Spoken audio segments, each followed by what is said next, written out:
Okay, well, on tonight's show, we have John Lear back on the show. He was graciously granted me a little bit of time, and we appreciate it very much. How you doing, John? Hey, pretty good. How you doing? Doing great. I'm very happy that you agreed to come back on the show. I think you, our interview with you is the highest. I think the one that people like the best. So, I Really? and but yeah, as I figured it would, you're a pretty interesting guy. Um, we had, the last time we spoke, we kind of talked about the living moon and the souls and everything like that, and I kind of wanted to go back with you know, your aeronautics expertise and kind of apply it to the UFO phenomenon. Okay. I know you've had a lot of contact with Bob Lazar back in the day, and Yeah. also I was reading an interesting article of yours about the U.S. Joint Australian Secret Anti-Gravity ET research base in Australia, Yeah. which is Woomera. yeah, which is very interesting. Is there anything more that you found out on that subject here lately, or any time in the past? No, that was all I've heard. I haven't heard much since then. Right, right. So what I always, I mean, your people that don't know, your father was William Lear, and he was the inventor, I guess, and founder of Learjet. Is that correct? Right. Yeah, he was. Was he an aeronautical engineer, or just or he was an engineer, wasn't he? No. Oh, He okay. the highest grade he graduated from was eighth grade, and all Right, the rest was self-taught. right on. Right, that's great. Yeah, so I mean, the way I was looking at it is I don't see a lot of course, we probably wouldn't see it, but we don't see a lot of really advanced like propulsion or anything like that on today's military aircraft. I'm just wondering. I mean, it's getting more and more advanced, of course, but I Well, guess we've got it, but the public doesn't know about it. right, And as far as advanced for the business market or public business market, they've been limited uh, by less than the speed of sound, or Mach 1, as they call it, because the FAA has not allowed any sonic boom. But over the past 20 or 30 years, they've developed wings that can soften that boom to the point where the FAA may allow it. So there's a couple of supersonic business jets in process of being designed right now. The Russians have one, and we have one. right. Yeah, I think that's the new race is to get a supersonic passenger vehicle to replace, I guess, the Concorde. The Concorde should last a while, though. Yeah. Yeah, that's basically what I was, thinking about was it's just hard. I mean, propulsion is we're still burning fuel. We're not doing any anti gravity. We're still burning a ton of fuel to lift off. So, but yeah, I would, you know, it takes decades to. I guess I mean if the technology comes from reverse engineering alien technology, right? I mean that's what Bob and a lot of people have said, and seems to have a lot of proof. Well, there's different levels of anti-grav, and in 1952, my father's company, Lear Incorporated, was designated by the Pentagon as the primary contractor for anti-gravity, and they completed the program in 1956. We had our own flying saucers and anti-grav, and it's been kept very, very secret since then. Let's see, 56, and that would be 60, 40. I mean, that's 60 years they've kept that quiet. People tend to think the government can't keep a secret, but I'm telling you, they can keep a secret.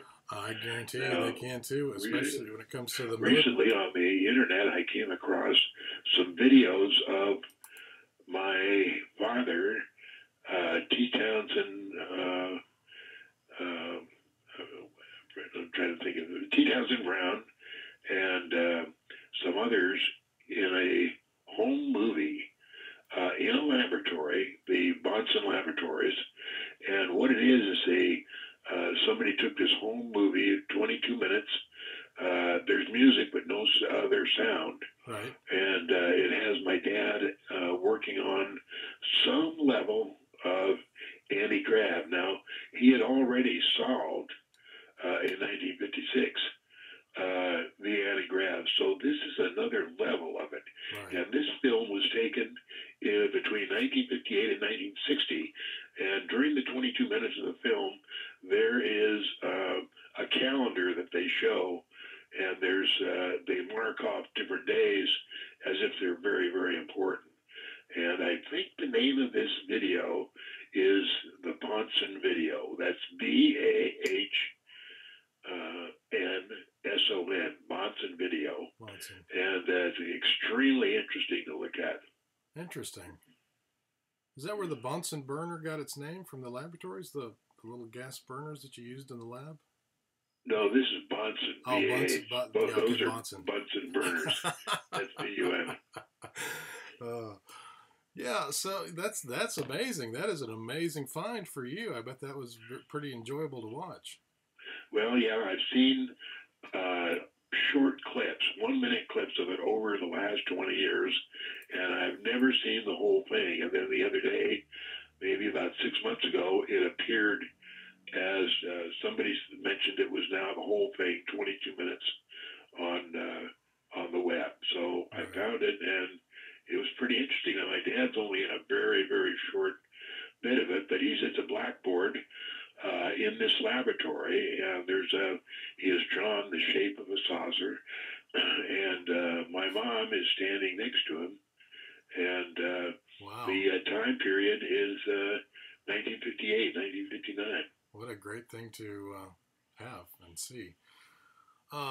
So, yeah, back in those days, and that's another thing I wanted to touch base with you with, is that seems like when all the sightings started popping up after Roswell, and maybe even earlier than that. And it seems like that's where it all kind of sprung from here in the industrial age, from as far as sightings. And then an interesting phenomenon after that kind of started showing up which is the Men in Black, and that's something I wanted to discuss with you. I know you've had some ideas and maybe even some run-ins. I don't know. Yeah, the Air Force was passing out the information to various companies, and Lear Incorporated got the printed circuitry information, and they're the first ones that came out with the printed circuitry integrated 3-stage amplifier. And what they did is they used it in many applications, but they made little cufflinks as giveaways to their customers and friends. And it was a 3-stage, it was a replica of a 3-stage printed circuit, and they were cufflinks. And wow, I've lost mine years ago, but they were really interesting. That was a good marketing idea. 3-stage cufflinks. Yeah, that's great. So I'd read some articles. I think for some ideas you've had on Men in Black. What do you think? Is that a real phenomenon? Is that something that seems? It's absolutely real. I don't know who they are. I don't know where they come from, but they. When I first started to get into researching Dulce in New Mexico, I never saw one, but I know that there was one close by. The person that I was working with, who had the guard that worked at Dulce, was I'm trying to remember her name. She even has a website now. Right. She wanted her name kept out of public for many, many years, but now she doesn't mind if you mention who it was. Right. Oh, Cherry Hinkle. Huh. Hinkle, Cherry Hinkle. And she says that she was waiting for me in a bar, and Men in Black came in, and very weird. I don't remember the exact description, but he had wires coming out of his suit, and briefcase that was very odd, and I'll have to get her to remind me of the whole instance. But yeah, Men in Black are real. What year was that? That would be 87. Wow. Yeah, it's a really weird phenomenon. I mean, it's consistent like the rest of them, but I don't know if that's the flow of information through humans or an actual retelling of actual encounters. It's hard to tell sometimes, as you know. But I truly believe there's an agency out there checking in on us on certain experiences, I would think. Anyway, right. Yeah, for sure. I know you've probably been observed a few times over the years. Yeah, they, in 1987, I first got into this. Somebody sent me when California authorized cable service. Mm-hmm. When you got your cable machine, there was a disclaimer in that in the box, and the disclaimer was, under no circumstances may this be used to record a subscriber's home or the inside of his home, And the reason they were doing that is because cable TV can be used like a microphone. Like a microphone can be used as an earphone. Wow. It's two ways. So if you have your TV in your room, it can be used for them to look at what's going on in your room. Right. And that's what California was objecting to. Yeah, it's even worse now because all the smart TVs, smart devices, you're basically walking around with a tracking device in your pocket. Yeah. And listening device and everything else. It's crazy. But, I guess you got to worry about it if you're doing something unlawful. Other than that, I guess. Yeah. You can, well, they have so many ways now of monitoring you that anybody who thinks they do anything secret is just ridiculous. Right. From the get-go in 1987, when I first got in this, I had a couple of teenagers, and I always getting their phones changed and the number changed, and from one room to another, and got friends with the telephone guy, Centel. And one day he comes into my house and said, "John," he says, "your phone is tapped." And I said, "Really?" "Yeah." I said, "I wouldn't doubt it." He says, "Would you like to know who's tapping it?" And I said, "Yeah, that'd be interesting." So we walked out the house, and he came back half an hour later, and they said, "I followed your tap down Monroe, down Hollywood Boulevard to Bonanza to Nellis, and it's further than that. So I'm going to have to go to the mainframe to find out." And he says, "I'll get back with you tomorrow." I said, "Okay." So I say goodbye, and next morning about 9 o'clock, he knocks on the door, and he says, "John, I can't work on your phone anymore." And I said, "Why not?" He's because I traced your tap to the mainframe, and there was no paperwork with it, which there is required by law to have who authorized it, and there's no paperwork there. I went to my boss, told her about it, and she said, "If you don't like your job, quit." Wow. That's some So they were in on it, and he wanted to keep his job, so he decided not to get into any more trouble. Well, that's no paperwork. That's kind of scary there. That's high up. That's covert black stuff there. Because you usually got, especially nowadays, we're learning the law about wiretaps with FISA warrants and everything else. Yeah. It's, there's usually a paper trail, but that's scary when there's not, I tell you. That's scary. They can just erase you if they wanted to, I guess. But, so, I've always been, like I think I told you on the last show that I was always a big fan of you on Coast to Coast. You and Art were great together, and you got your theories out in nice plain thoughts. And I just wanted to say again that I think everybody here that listens to this show, which is not a ton, but we're all fans of the old genre, the old midnight ghost story genre. So Yeah, it was good while it lasted, but right. after 9/11, Art and I split because he just would not accept that it was an inside job. Right. And no matter what we told him, he would not listen. And he began calling me, it had something to do with the turn screw or something. Huh. Turn screw. Weird. Anyway, when he started calling me that, I changed my little logo on the website, and I had a little screw that wound up and down, kept pointing up and down. Yeah, that's. I mean, all the things that Art supposedly believes, I can't imagine. You know, it's just it's very crazy that you wouldn't at least give it a listen to theories about 9/11. Yeah, he wouldn't. Strange. He wouldn't. Well, you know, I think I've heard you speak a little bit about 9/11. Well, what is your short synopsis on it? If you have the time to give it to us. Well, it was planned by the Israelis in 1979, a project called Yinon, Yinon, and the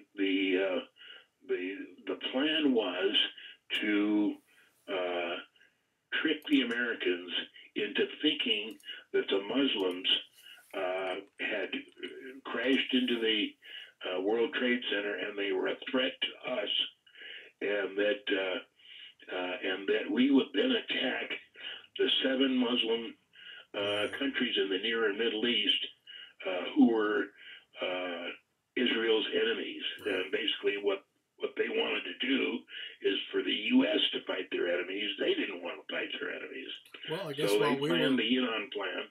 Yeah. And they arranged for all of the stuff that happened on 9/11 with the high executives and office holders in the United States that hold dual American-Israeli passports and or citizenship. And they were the ones that greased the skids with NORAD and all the rest of the high-level military to divert American fighters up towards Canada. And they initially ran the diversion by on the day 9/11, on September 11th, they were running 5 separate hijack scenarios. Right. And one of the hijack scenarios was that there was 4 airplanes two airplanes going to crash into the World Trade Center, one into the Pentagon, and one into the White House, which of course is identical to what happened. So that's Dick insane. Cheney was in charge of the whole thing, and he was in the White House. And then there was the E-4, which is the 747 that's outfitted with all the super-duper spy equipment. And what they could do was insert false radar tracks of the 4 airplanes so that the FAA would think that they were flying those tracks. And then they had the American Airlines hit the North Tower, United Airlines hit the South Tower,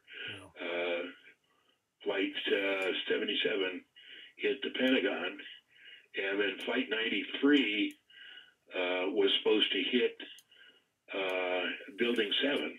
But for some reason, first of all, no planes ever crashed anywhere. Right. Those airplanes were flown directly back to Nevada and Groom Lake. And the way we know that is there's a little electronic equipment in the lower part of the nose under the cockpit, and there's an ACARS unit. Right. And it's and what it does is it records 10 parameters of vital information: airspeed, altitude, position, engine speed, temperature. That transmits to a satellite, and then it goes to the owners or the builders of the airplane, which would be Boeing, and then the builders of the engine, which would be Pratt and Whitney and General Electric. Right. And in all four cases, those ACAR. Oh, and what the perps didn't know is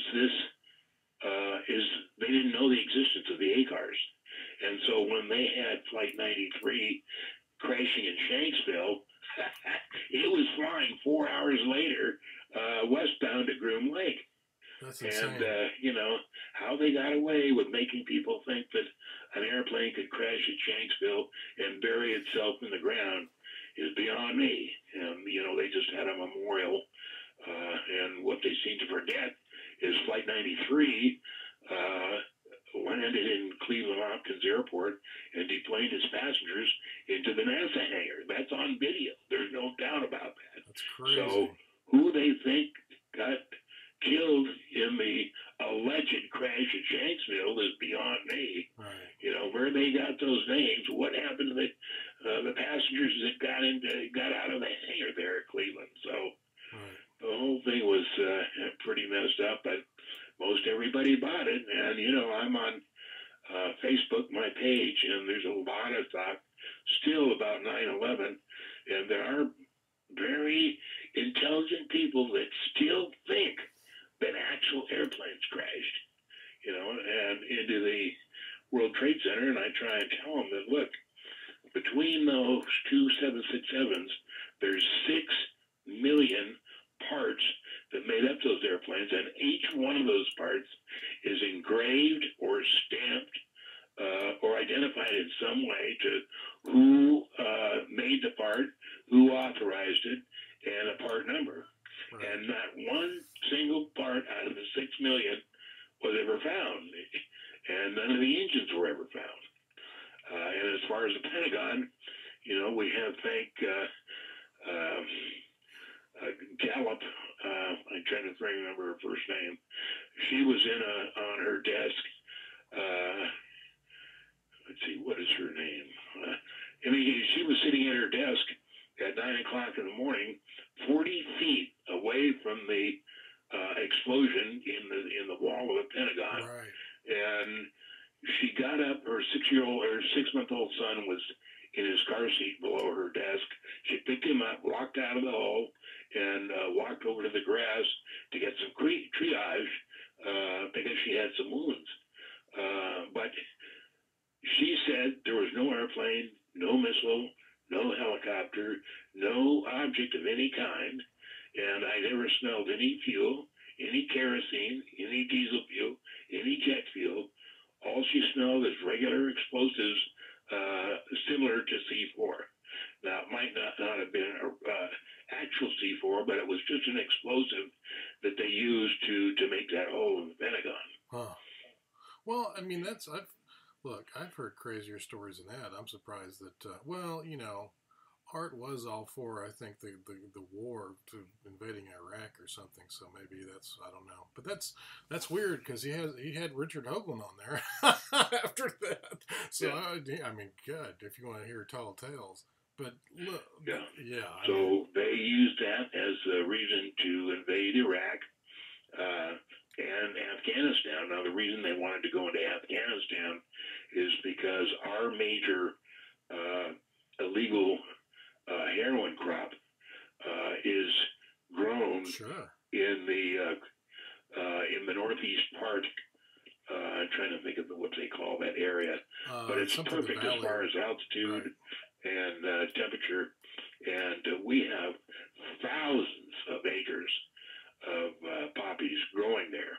And what happened is the Taliban was outlawing, trying to get rid of the poppies. They didn't want it, and they had cut the production, Afghanistan's production down to 5% of the world's supply.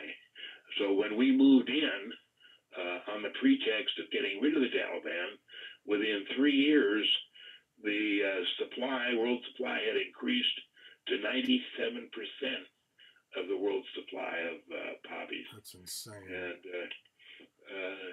we have those thousands of acres, hundreds of thousands of acres, growing poppies as a no-fly area. I have friends that fly the B-1, me, why is there a no-fly in that area of Afghanistan? I said, because that's where our opium crop is, right? And they don't want it messed with. Big pharma. Pardon? I said big pharmacy companies are yeah, big pharma turning it into oxycodone. God, it's a horror. It's a real horror story. Do you have any hope for us, John? Do you have any hope for the human race? Yes, and that's what I try to tell everybody is that are the aliens going to help us? The only reason we're here, we've all lived hundreds of lives before this. I have, you have, everybody has lived hundreds of lives, and in our past life, we did something wrong. So we were sent to Earth, which is essentially a prison planet, and we're here to learn how to live our lives with integrity, without envy, without hate, without greed, and to express our love to our families each and every day. That's all we're here to do. So when we pass away, we are met by whoever we believe in. If you believe in God, if you believe in Allah, if you believe in whoever. In my case, it'll be the Great Pumpkin because I believe in the Great Pumpkin. Whoever you believe in will meet you as you pass away and take you to meet some of the friends that you've known in your previous lives. And then you go for a life review.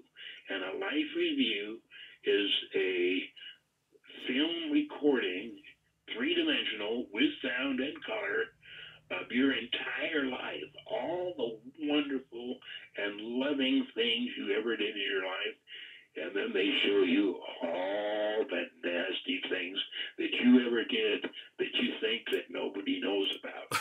And you're watching it on film in 3D, three-dimensional color and sound, all the nasty things you did. Now, based on that recording of your life, depending on whether you were more loving or more nasty, the decision is made whether you have to come back down to earth and try it again to learn more about integrity without envy, hate, and greed, or whether you get to stay there in the fourth dimension.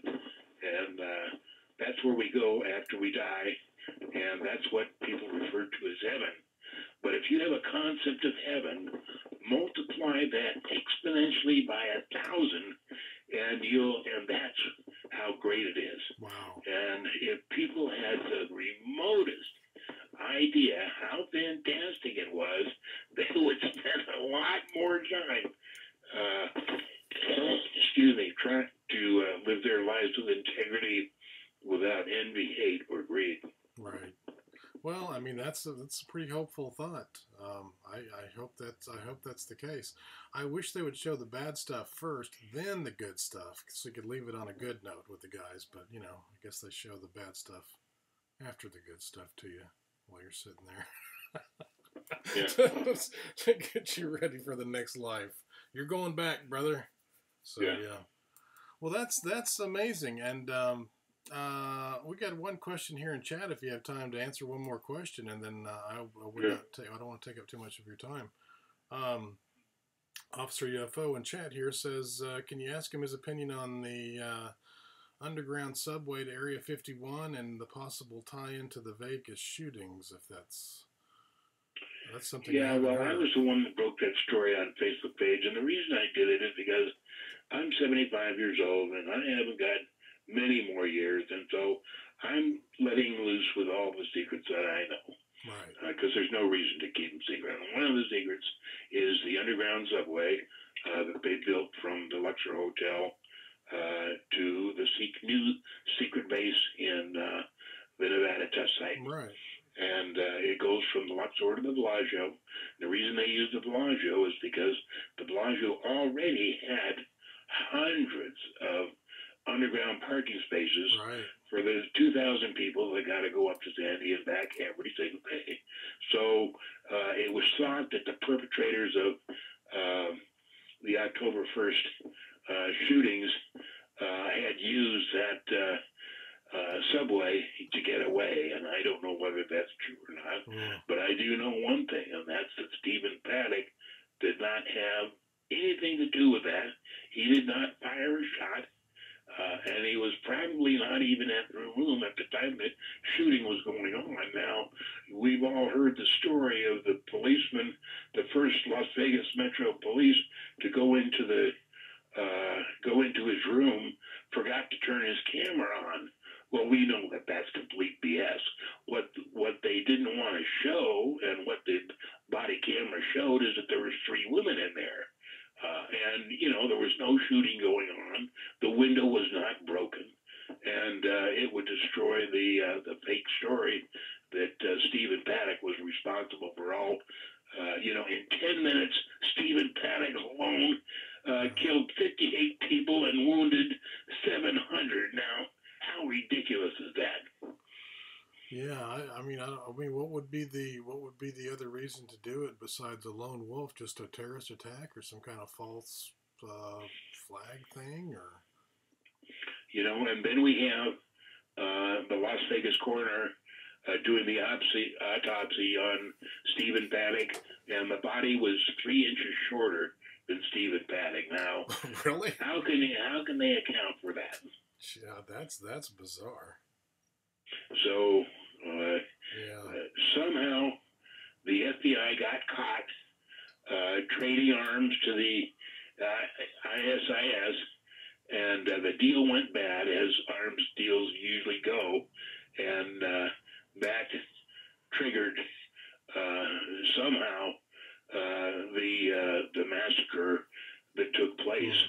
And people, there was not one shooter. There was probably 4 or 5, and there was also one helicopter that was involved in the shooting.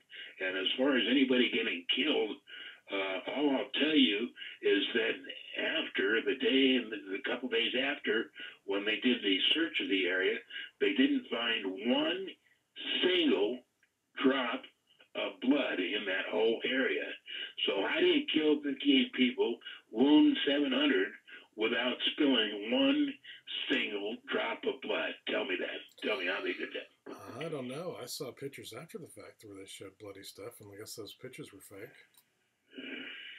And also they have videos now of people trying to revive mannequins. They have these the CPR dummies? I forget what they call them. The real the fake mannequins that they use to teach. CPR dummy. Pardon? A CPR dummy. Yeah. And they have photos of people working to revive those mannequins. I'm laughing and terrible, but that's in fact what the videos show. Yeah, we're definitely not making light of it. We're just talking about that would be insane. That's insane. That's crazy. That's such a horrible thing to do in any case. That's just. So I don't know whether I answered the question of. Well, I think you did. I mean, you don't know exactly what you're giving your theory from facts that you've gathered from other places, and that's that's all you can do. But that's I think that's pretty amazing. I guess any alien news that you've know of? We still haven't seen any contact that I've seen. I'm waiting for them to plop down and take me with them, but it hasn't happened yet. Well, what's interesting and what most people don't know is the population of Earth is 8 billion people. And what people don't know is that 25% of those 8 billion are aliens dressed up as humans. Well, I always knew I was different, but not that different. Maybe that's why they haven't taken me. And I just watched a video on Camelot of a guy who's spending his whole life trying to contact aliens when, aliens made us. I mean, right. We're their product, and they engineered us and put us on here and take care of us and be sure that no asteroids collide with Earth and be sure that we've got, enough supplies. Right. And people who think we're running short of oil, we've got so much oil that there's enough oil right now in the United States that could supply 3 times what we're using now for 200 years. That's how much oil there is. Right. And what they don't realize is oil is abigeneous, which means it produces itself. It's not dead animals. It couldn't be dead animals because it's found down at below 26,000 feet. And dead animals only go down roughly, 50 feet. So that story is complete nonsense. And there's enough oil for everybody, but they need to make more money, so they're going to charge us for this nonsense that they put out that we're running out of oil, which is totally nonsense. Well, I think we should just try and get away from oil anyway. I mean, it's going to be hard to do when everything we do is oil-based or petroleum-based, plastics and detergents and fuel and everything else. It's going to be hard to do. But there's big old nice nuclear power cell up there in the sky we could use. Yeah. Yeah, for sure. Well, John, I'm not going to take any more of your time because your time is very valuable, and I just wanted to thank you again, and you're always welcome to come on and talk to folks. People in chat here said, yes, he answered the question, so yeah, you did, and we appreciate you sharing what your thoughts with us tonight. And okay. My pleasure. Call me anytime. All right. Thank you very much, and much respect to you, sir. Have a good night. Okay. Thank you. Bye. Well, folks, that was a quick interview with John Lear. I only wanted to take up about a half an hour of his time because it's a little, he needs his beauty rest. So yeah, that was cool. This is kind of a last moment thing. I was up late last night doing some work and saw John was online on his Facebook and threw him a quick message, say, hey, you want to do a live stream with me? And we'll get some questions in chat for you maybe. And he's a very nice guy, and he agreed to it instantly and said, sure, anytime. I'd be happy to be on your show anytime. So this is the second time we've had him on, and maybe we'll get him on again, and we can come up with some, maybe you guys come up with some good questions for him, because, I enjoy talking to him, and, I'm not going to press him on a lot of these things, and I just want to hear what his thoughts are, and you guys can decide from the information you have and put it together. I don't agree with everything that everybody says, and I don't think you should either. You decipher it for yourself, and so if the pieces fit in your own universe, I guess that's what you can go with. But there are still something called facts, folks, and there is something still called truth, and I believe John is rooted in both those things and adds other theories to it. So there you go. Thanks, man. Chido's777 says, great interview, man. Well, I appreciate it. Wish it could have been a little longer, but I think he was a little tired, and I don't blame him. I appreciate every moment he gave us here on this Sunday night, because like I said, each fleeting moment is precious on this earth, because we don't get many of them.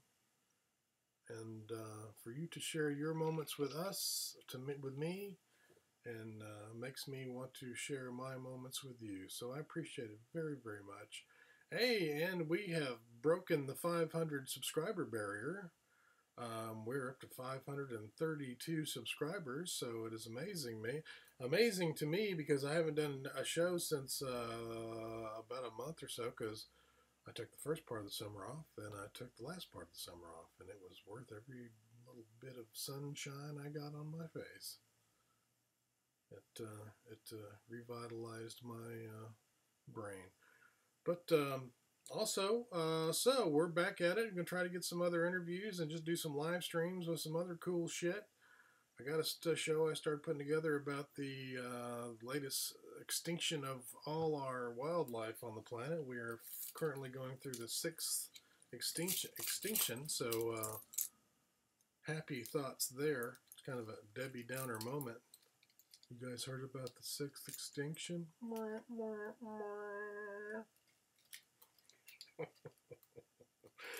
Good breakfast conversation. We're all going to die in 30 years. Everything's going to be dust.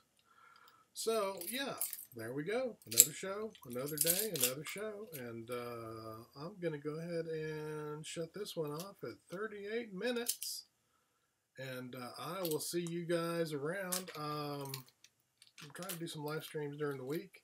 You guys can always reach me in the contact below in the comments or in the description.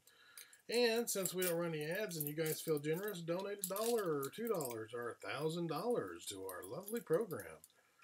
There's a link down below if you'd like to. Nobody has yet, but, well, that's not true. I did have an Australian fellow, he donated $19 a month for about 4 months. I thought that was quite nice. I appreciated it, and I don't expect it. But it's always nice. We could use some new microphones.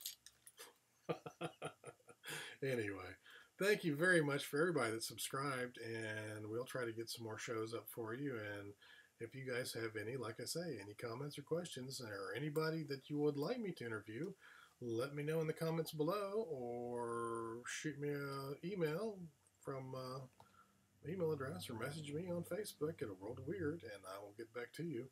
All right, folks, that's a show for Sunday night. It is 9/16/2018, and John Lear was our guest. Once again, thank you very much for all the thumbs up, subscribers, and everything else. You guys are awesome, and that's why I do the show. Adios. Good night, muchachos.